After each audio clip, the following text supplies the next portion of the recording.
नमस्कार, मी रवी कुमार. जवाब तो आपको देना होगा बोल सरकार या सदरात 85 आवाजच्या खास स्पेशल रिपोर्ट मध्ये आपलं स्वागत. कसे आहात आपण? मजेत ना? मजेत राहा, हिट राहा, फिट राहा आणि हो, आरोग्याची काळजी घ्या. चला तर मग विषयाकडे वळूया.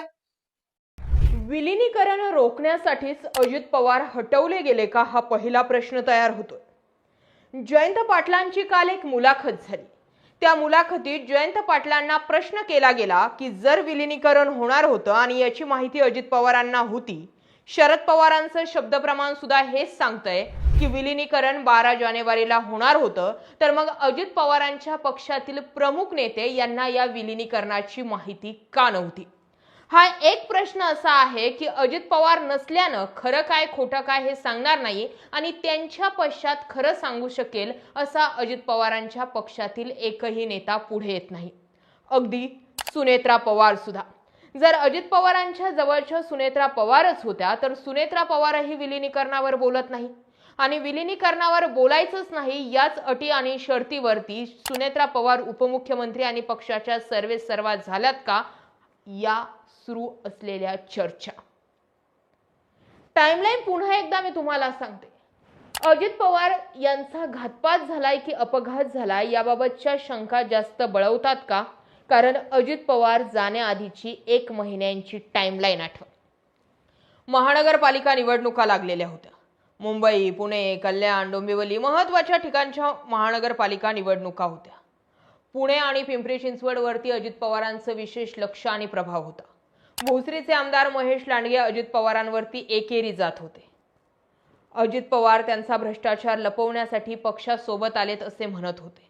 पण महेश लांडगेंना शांत बसा म्हणणारं किंवा महेश लांडगेंना गप्प करणारं भाजपच्या पक्षातील एकही महत्त्वाचं नेतृत्व समोर आलं नाही. उलट पक्षी चंद्रशेखर बावनकुळे समोर आले आणि अजित पवारांची अजूनही सिंचन घोटाळ्याची फाईल बंद झालेली नाही असं सांगून धमकीवजा इशाराच अजित पवारांना दिला गेला. तेव्हापासून अजित पवार भाजपासोबत अंतर राखून होते हे दिसून आलं होतं. त्यानंतरच अधिकच्या जोरावरती विलिनीकरणाच्या चर्चा होत होत्या. आता विलिनीकरण होणार की नाही हे सांगण्यासाठी हा मुद्दाच कारणीभूत होता की नगर परिषदांच्या निवडणुकांमध्येच अजित पवार आणि शरद पवार यांचा पक्ष एकत्रितपणे लढला. जिल्हा परिषदांच्या निवडणुकांमध्ये शरद पवारांचे उमेदवारही घड्याळ या चिन्हावर लढले. हे कुठलीही बैठक न होता तर झालं नसेल.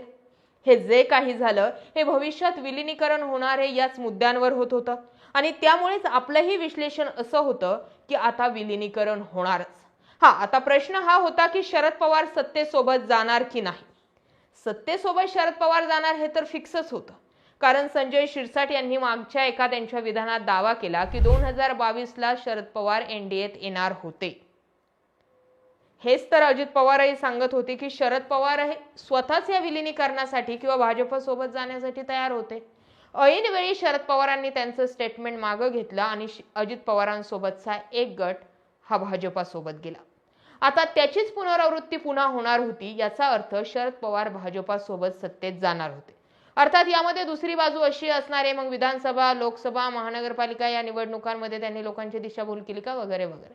पण जर राजकारणाला सेंटर ठेवलं तर अजित पवार शरद पवार एकत्र येत होते, बैठका होत होत्या. 12/12 ही जी शरद पवारांची जन्मतारीख आहे त्या दिवशीच अजित पवार, संपूर्ण पवार कुटुंब, अमित शहा हे शरद पवारांना भेटले आणि त्यानंतर तर आतापर्यंत शरद पवार आणि अजित पवारांच्या भेटी झाल्या.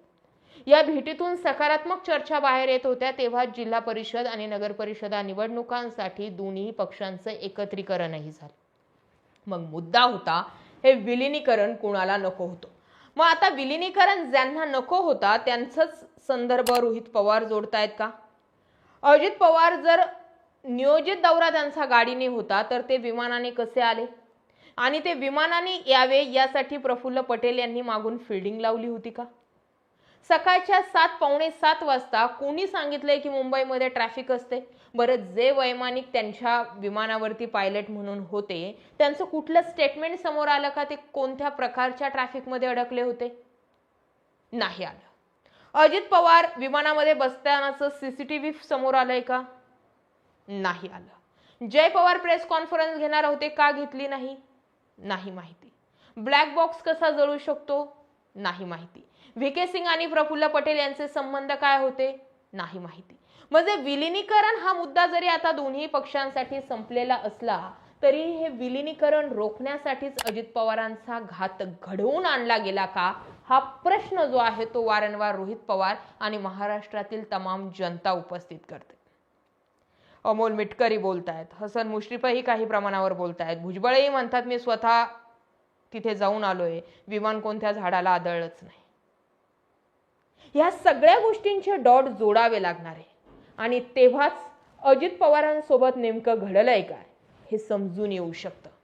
अजित पवारांचा विषय वारंवार चघळण्याचा नाहीये, पण एक उपमुख्यमंत्री लेवलचा माणूस गेलाय, एका पक्षाचा अध्यक्ष गेलाय आणि जर तो राजकारणाचा शिकार झाला असेल तर आज अजित पवार होते, उद्या कोणीही असू शकतो. म्हणून याचा तपास झाला पाहिजे.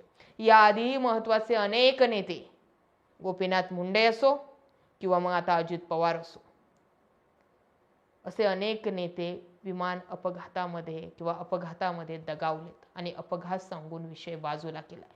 त्यामुळे या विषयाच्या खोडापर्यंत येणं गरजेचं आहे. खोड हाताशी लागलंय, मूळ शोधायचंय आणि त्यामुळे या विषयावरती